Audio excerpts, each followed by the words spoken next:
موضوعی را که امروز در بیان گرفته‌ام عبارت از موضوعی است که اگر انسان آن را داشته باشد یک انسان با فهم می باشد. موضوع من عبارت از علم می باشد. علم چیزی است که فرق بین انسان و حیوان را برقرار می کند. علم آن دولتی است که حضرت آدم علیه السلام با داشتن آن مسجود الملائک قرار می گیرد. علم آن دولتی است که خلق را به مخلوق و عبد را به معبود وصل می کند. و همچنان الله متعال می فرماید قل هل یستوی الذین یعلمون والذین لا یعلمون انما یتذکر اولو الالباب. یعنی الله متعال می فرماید کسانی که علم دارند و کسانی که بی علم هستند هرگز برابر شده نمی توانند و هرگاه کسی راه علم را گرفت الله متعال راه بهشت را به آن آسان می کند. نحمده و نصلی علی رسوله الکریم. اما بعد فاعوذ بالله من الشیطان الرجیم. بسم الله الرحمن الرحیم.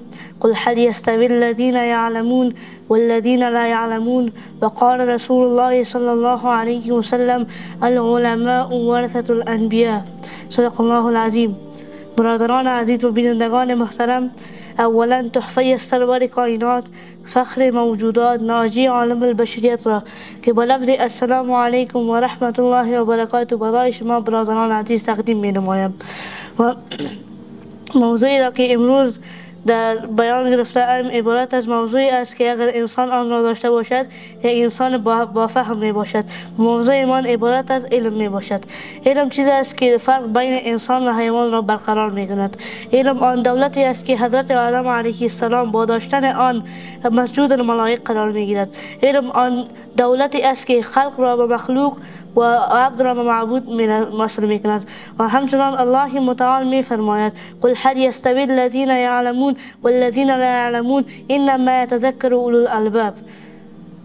یعنی الله متعال می فرماید کسانی که علم دارند و کسانی که بی علم هستند هرگز برابر شده نمی توانند و هرگاه کسی راه علم را گرفت الله متعال راه بهشت را به آن آسان می کند. و پس میایم در فضیلت علما در روز قیامت چگونه می باشد. فضیلت علما در روز قیامت رسول الله صلی الله علیه و سلم می فرماید در روز قیامت شهید در پل صراط استاد می شود و برای گفته می شود که ای شهید تو داخل شد در خانه‌ای که در انتظارت بود، خانه‌ای که به تو وعده شده بود، در بهشت خود داخل شد. و همچنان به عالم گفته می شود که در پل صراط استاد شو و هر کسی را که می خواهی شفاعت کن. همان قسمی که پیامبران شفاعت میکردند عالم با عمل هم میتواند مثل پیغمبران شفاعت کند. و رسول الله صلی الله علیه و می فرماید نوم علی العالم عبادتون. و رسول الله فرمودند که خواب عالم هم عبادت می باشد. و در حدیث دیگر می فرماید که فضیلت عالم بر عابد آنقدر زیاد می باشد که فضیلت مهتاب بر ستارگان می باشد. و همچنان رسول الله صلی الله علیه و سلم می فرماید العلماء ورثة الانبیاء، یعنی علما وارثه پیغمبران می باشد. و یکی از داستان سفیان ثوری رحمه الله است که وقتی که سفیان ثوری رحمه الله 7 یا 8 ساله می باشد برای مادر خود می گوید که ای مادر، من را به نام خداوند، من را برای دین خداوند جل جلاله وقف تا من یک چیز را یاد بگیرم. وقتی که مادر سفیان ثوری رحمه الله زن پیر و بیوه می باشد برای پسر خود را میگوید من تو را وقف کردم. وقتی که سفیان ثوری رحمه الله برای هدف یاد گرفتن از خانه میبرامد 1 سال نمیآید، 2 سال نمیآید، حتی 15 سال نمیآید. وقتی که 15 سال بعد میآید دروازه را در نصف شب تک تک میزند. مادرش عصای خود را میگیره و میره که کی هستی در نصف شب در پشت خانه من آمده ای و تک تک میزنی. در آن مادر سفیان رحمه الله میگوید که من سفیان هستم، فرزندت هستم، من آمدم و من از مدرسه فارغ شدم.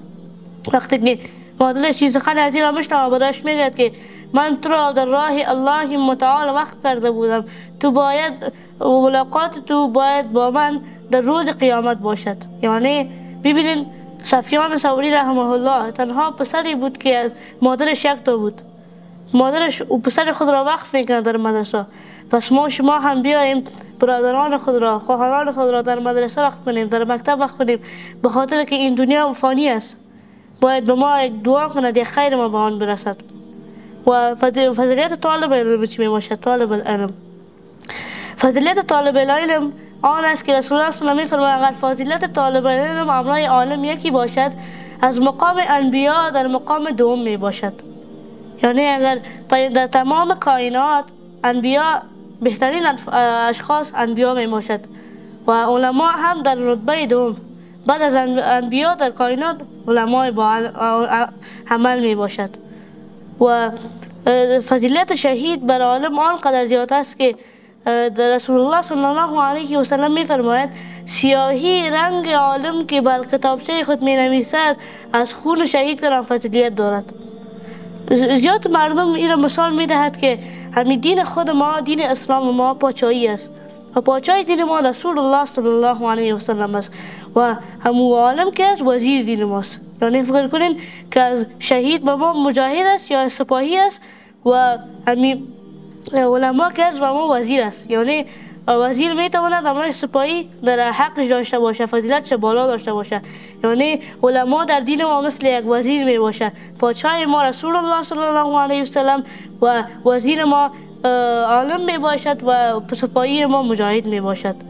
و امام بخاری رحمه الله که علم خود را آنقدر که خداوند راهش بهش داده بود اما قدر میکرد. ما شما باید قدر کنیم. در روزها یکی از مردم پیش امام بخاری رحمه الله میآید و میگوید که در خانه من بیا و فرزندانم را درس بده.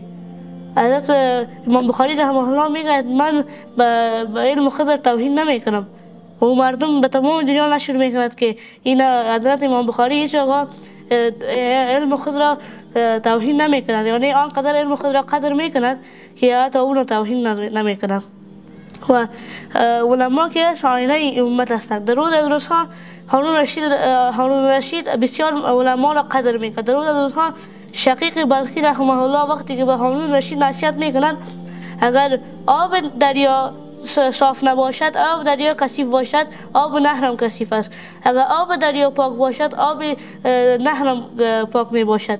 و اگر هرگاه اگر در قلب علما ذوق و شوق دنیا و آخرت باشد، ذوق و شوق قرآن کریم باشد، در آن وقت باز در قلب مردم هم همانطور در شوق قرآن کریم خواندن، شوق نماز خواندن، شوق کتاب خواندن را داشته می باشد. و سخنان خود را با اینجا پایان می بخشم و آخر دعوانا الحمد لله رب العالمین.